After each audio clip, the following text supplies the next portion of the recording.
Les chrétiens du monde entier commémorent aujourd'hui la fête de l'Ascension ou la montée de Jésus-Christ. Ce moment intervient 40 jours après la fête de Pâques, après sa résurrection. Selon l'Évangile, il conduisit les disciples jusque vers Béthanie, puis il leva les mains et les bénit. Pendant qu'il les bénissait, il les quittait et fut enlevé au ciel. L'Ascension est la dernière rencontre de Jésus-Christ avec ses disciples après sa résurrection. Jésus charge alors ses disciples d'une mission d'évangélisation, leur attribuant le pouvoir de réaliser des miracles en son nom. Cette évangélisation marque le début de l'Église chrétienne. L'Ascension précède la Pentecôte qui survient 10 jours après. 78 nouveaux cas de la maladie à coronavirus enregistrés ce mercredi en Côte d'Ivoire. Sur 840 échantillons prélevés, soit 9,2% de cas positifs. Nous déplorons un décès au service des maladies infectieuses et tropicales du CHU de Treichville, un patient de 55 ans, insuffisance rénale chronique, admis pour détresse respiratoire et troubles de la conscience. Le ministère de la Santé et de l'Hygiène publique présente ses condoléances à la famille éplorée. À la date du 20 mai 2020, la Côte d'Ivoire compte donc 2231 cas confirmés, dont 1083 personnes guéries, 29 décès et 1119 cas actifs. La planète a franchi aujourd'hui le cap des 5 millions de cas de la maladie à coronavirus, parmi lesquels l'on dénombre près de 330 000 décès. Les professionnels du phytosanitaire sont également au front dans la lutte contre la COVID-19. Ils sensibilisent les populations sur les mesures barrières contre le coronavirus, mais aussi contre l'usage des produits phytosanitaires. L'enjeu, éviter à la Côte d'Ivoire une insécurité alimentaire du fait de la crise sanitaire. Et si justement nos paysans arrivent à respecter ces mesures complémentaires, il est clair que justement nous pourrons justement éviter cette crise alimentaire. Aucun pays dans le monde, donc la Côte d'Ivoire, ne peut se permettre une crise alimentaire. Et c'est à juste titre que le gouvernement de Côte d'Ivoire, à travers le ministère de l'Agriculture, a publié un communiqué pour favoriser, pour permettre la libre circulation des intrants agricoles. La pandémie expose tous les pays au risque d'insécurité alimentaire. En Côte d'Ivoire, les autorités travaillent à limiter les dégâts. Cette crise sanitaire menace tous les secteurs d'activité et l'agriculture n'est pas épargnée. Le ministre a pris des dispositions, mais malheureusement sur le terrain, il y a certaines personnes encore qui ont du mal à appliquer ces nouvelles dispositions. Dans le cadre de la lutte contre le coronavirus, les professionnels du phytosanitaire ont fait un don de kits sanitaires à la direction de la protection des végétaux, du contrôle et de la qualité du ministère de l'Agriculture et du Développement durable. Les restaurants sont ouverts, mais la lutte contre la maladie à coronavirus ne doit pas s'arrêter. Ce sont en substance les propos du président de la Fédération des artisans de Côte d'Ivoire. En visitant les femmes productrices de vivriers, Tony Amalama et son équipe entendent protéger toute la chaîne de valeur de la restauration, en commençant par celles qui en sont tout au début. Toutes les denrées transformées dans nos cuisines sont des produits qui proviennent des champs et des marchés. Et donc les femmes qui y travaillent méritent aussi d'être protégées, d'avoir les bons gestes pour nous éviter d'être des points de contamination de cette maladie-là. Dispositifs de lavage des mains, cache-nez, gel hydroalcoolique, des kits d'hygiène qui vont permettre de se protéger efficacement de cette pandémie à laquelle est confronté le monde entier.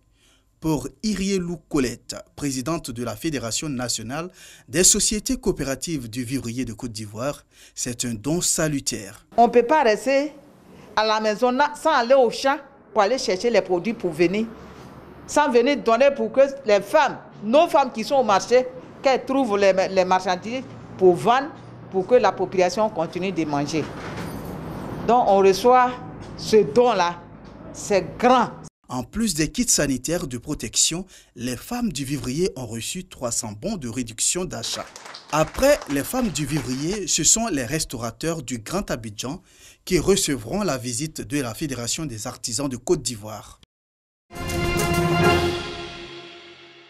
Le tournoi des natifs TDN vole au secours des populations abidjanaises et de certaines villes du pays. TDN est un forum Facebook qui regroupe des personnes nées dans un même mois.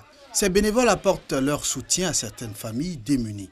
C'est le cas au quartier Gobelé, dans la commune de Cocody. Cette action sociale-là se fait dans toutes les communes de la ville d'Abidjan et à l'intérieur du pays, notamment à Boaké, à Korogo, et à Benjerville, Bonois et à Boisseau.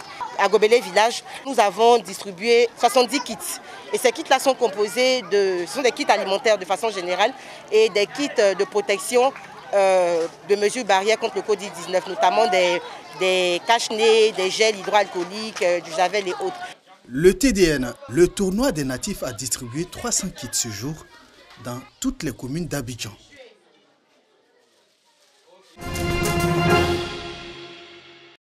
Des sacs et cartons contenant du riz, sucre, savon, gel hydroalcoolique ainsi que de l'argent en espèces, le tout pour un montant de 10 millions de francs CFA. C'est le don de la première magistrate de Logwalé à l'endroit de ses administrés en cette période de vaches maigres du fait de la pandémie à coronavirus.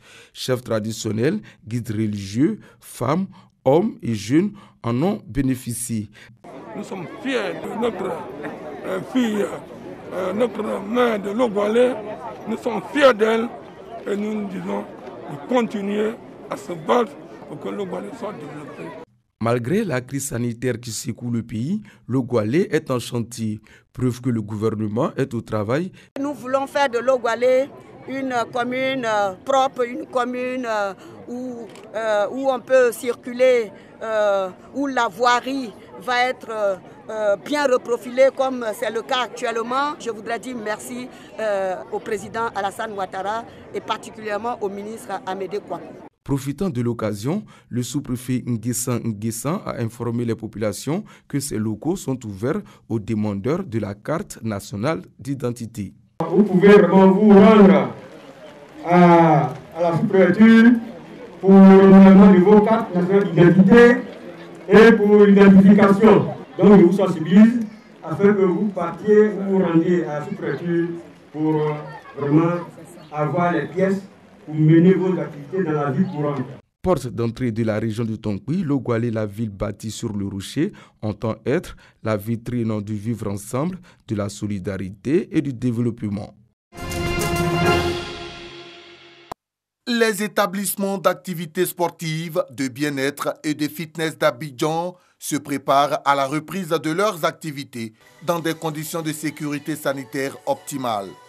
Face à la menace de la Covid-19, ces encadreurs et coachs de salles de sport bénéficient d'une formation assurée par des experts de l'INHP en collaboration avec la direction des établissements et des professions sanitaires.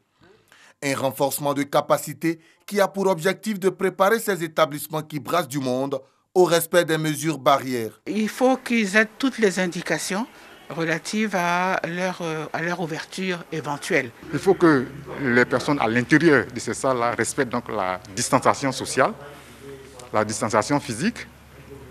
En plus, il faut que les machines utilisées soient désinfectées régulièrement pour préserver donc la santé de ceux qui viennent donc utiliser ces machines-là. Des conseils et recommandations que ces encadreurs et coachs exerçant dans les salles de sport entendent mettre en application dès la reprise de leurs activités. On va respecter les mesures barrières et les conditions sanitaires.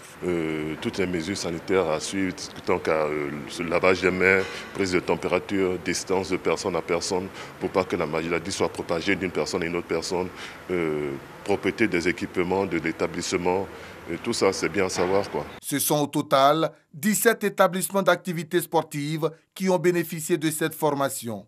Pour l'heure, les salles de sport et de fitness restent fermées, conformément aux recommandations du gouvernement.